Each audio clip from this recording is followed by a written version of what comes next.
Hello, എല്ലാവർക്കും പുതിയൊരു വീഡിയോയിലേക്ക് സ്വാഗതം. അപ്പോൾ നമ്മുടെ മുണ്ടക്കൈയിലാണെന്നുണ്ടെങ്കിൽ അവിടുത്തെ പാലം തകർന്നതാണ് മെയിനായിട്ട് രക്ഷാപ്രവർത്തനത്തെ പ്രതികൂലമായിട്ട് ബാധിച്ച ഒരു കാര്യം എന്ന് പറയുന്നത്. എന്നിട്ടേ നമ്മൾ കേൾക്കുന്ന കാര്യമാണ് സൈന്യം പകരമായിട്ട് ബെയിലി പാലം നിർമ്മിക്കുന്നു. ഇന്നലെ മുതൽ തുടങ്ങിയ സംഭവമാണ്. അപ്പം എന്താണ് സത്യത്തിൽ ഈ ബെയിലി പാലം ഇല്ലേ? നമ്മൾ ഇതിന് മുന്നേ പലതും കേട്ടിട്ടുള്ള ആൾക്കാർ കാണും, എന്നാലും കേൾക്കാത്ത കുറച്ച് ആൾക്കാർ കാണില്ലേ? അവർക്ക് വേണ്ടിയിട്ടാണ് ഈ ഒരു വീഡിയോ എന്ന് പറയുന്നത്. സൈന്യം നിർമ്മിക്കുന്ന ബെയിലി പാലത്തിന്റെ പ്രത്യേകത എന്താണ്? കൂട്ടി നിർമ്മിക്കപ്പെട്ട ഘടകങ്ങൾ കൂട്ടിച്ചേർത്തുകൊണ്ട് എപ്പോൾ വേണമെങ്കിലും എടുത്തുപയോഗിക്കാനും തിരിച്ചു മാറ്റാനും കഴിയുന്ന തരത്തിലുള്ള ഒരു താൽക്കാലിക പാലമാണ് ബെയിലി പാലം. ഇത് ആദ്യമായിട്ട് ഉപയോഗിച്ചത് എന്നെന്ന് ചോദിച്ചു കഴിഞ്ഞാൽ രണ്ടാം ലോക മഹായുദ്ധകാലത്ത് ബ്രിട്ടീഷുകാരാണ് ഈ ഒരു സംഭവം ഉപയോഗിക്കപ്പെടുന്നത്. ബ്രിട്ടീഷ് ഉദ്യോഗസ്ഥനായിരുന്ന ഡൊണാൾഡ് ബെയ്ലിയുടെ ആശയമായിരുന്നു ഇത്തരത്തിലൊരു പാലം എന്ന് പറയുന്നത്. അതുകൊണ്ടാണ് ഇതിന് ബെയ്ലി പാലം എന്ന് പറയുന്ന ഒരു പേര് നൽകിയിരിക്കുന്നത് എന്ന് പറയുന്നത്.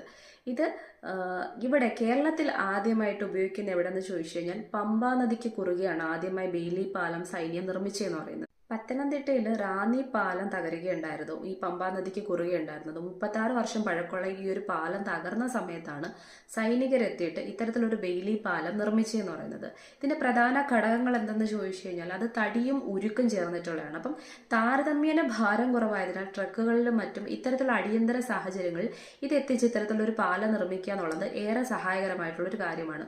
അത് മാത്രമല്ല, ഈ ഒരു സമയത്ത് നമുക്കറിയാം ദുർഘടകമായിട്ടുള്ള ഒരുപാട് മേഖലകളിലേക്ക് ഈ പറയുന്ന ആശ്രയം എത്താതെ അല്ലെങ്കിൽ ആളുകൾ പ്രവേശിക്കാൻ കഴിയാത്ത, വണ്ടികൾ പ്രവേശിക്കാൻ കഴിയാത്ത ഒരു അവസ്ഥയിലാണ് നമ്മുടെ മുണ്ടക്കൈ പ്രദേശം എന്ന് പറയുന്നത്. അപ്പൊ സ്വാഭാവികമായിട്ടും ഇത്തരത്തിൽ വണ്ടികൾക്ക് അത്രയും ഭാരം ഭയങ്കരമായിട്ടുള്ള അല്ലാത്ത ഈ 70 ടൺ 40 ടൺ അങ്ങനെ ഭാരക്കണക്കനുസരിച്ചാണ് ഈ ഒരു പാലത്തിലൂടെ കടന്നു പോകുന്ന വണ്ടികളുടെയൊക്കെ അളവെന്ന് പറയുന്നത്. അപ്പം അങ്ങനെ പോകാവുന്ന തരത്തിലുള്ള ഒരു പാലമാണ് വണ്ടികൾക്ക്. അപ്പം നമുക്ക് എല്ലാവർക്കും ഊഹിക്കാൻ പറ്റുന്നതാണ്, ഒരുപാട് പേരെ അങ്ങോട്ടും ഇങ്ങോട്ടും രക്ഷാപ്രവർത്തനത്തിന് വേണ്ടിയിട്ടായാലും വണ്ടിയുടെ ഒരു സഹായം അത്യന്താപേക്ഷിതമാണ്. അപ്പം എടുത്ത് പൊക്കിക്കൊണ്ട് പോകുക, അല്ലെന്നുണ്ടെങ്കിൽ കയറിലൂടെ കെട്ടി വലിച്ചു കൊണ്ടുപോകുക, ഇങ്ങനത്തുള്ള കുറേ കാര്യങ്ങളാണ് അവിടെ ചെയ്തുകൊണ്ടിരിക്കുന്നതെന്ന് പറയുന്നത്. അപ്പം അതിന് ഏറെ സഹായകരമാകുന്ന ഒന്നാണ് ഈ സൈനികർ നിർമ്മിച്ച് നൽകുന്ന ഈ ഒരു ബെയിലി പാലം. സൈനിക ആവശ്യത്തിന് വേണ്ടിയിട്ട് ഇന്ത്യയിൽ ഒരു ബെയിലി പാലം നിർമ്മിക്കുന്നത് നമ്മുടെ കശ്മീരിലാണ്. അത് ലഡാക്കിലെ ദ്രാസ് നദിക്കും ആയിട്ട് ബന്ധിപ്പിക്കുന്ന തരത്തിലായിരുന്നു ആ ഒരു പാലത്തിന്റെ നിർമ്മാണം എന്ന് പറയുന്നത്. ഇതിലപ്പുറത്തേക്ക് നമ്മുടെ മുണ്ടകയുടെ പ്രത്യേകത എന്തെന്ന് ചോദിച്ചു കഴിഞ്ഞാൽ ഇതിന് 190 അടി നീളമുണ്ട്. അപ്പൊ സ്വാഭാവികമായിട്ടും നദിക്ക് കുറുകെ അല്ലെങ്കിൽ നടുക്കൊരു തൂൺ സ്ഥാപിച്ചുകൊണ്ടാണ് ഈ ഒരു ബെയിലി പാലത്തിന്റെ നിർമ്മാണം. ഇതിൽ ഏകദേശം 24 ടൺ ഭാരം വഹിക്കാൻ ശേഷിയുള്ളതാണ് ഈ ഒരു പാലം എന്നാണ് പറയുന്നത്.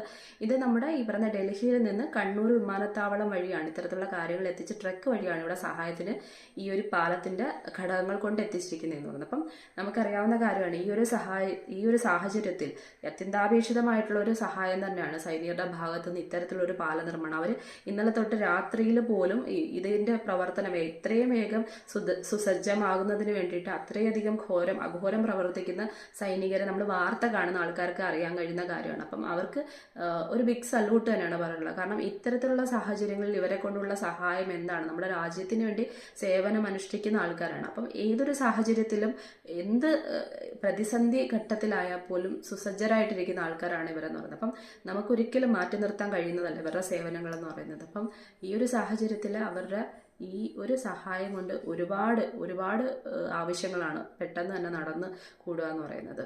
അപ്പം ബെയിലി പാലത്തിനെ കുറിച്ച് ഇത്ര അറിവുകളാണ് എനിക്ക് നിങ്ങൾക്കായിട്ട് ഷെയർ ചെയ്യാനുള്ളത്. അപ്പം ആദ്യമായിട്ടാണ് എൻ്റെ ഈ ഒരു വീഡിയോ കാണുന്നതെന്നുണ്ടെങ്കിൽ ദയവായിട്ട് വീഡിയോ ഇഷ്ടപ്പെടുകയാണെന്നുണ്ടെങ്കിൽ സപ്പോർട്ട് ചെയ്യുക, സബ്സ്ക്രൈബ് ചെയ്തുകൊണ്ട്.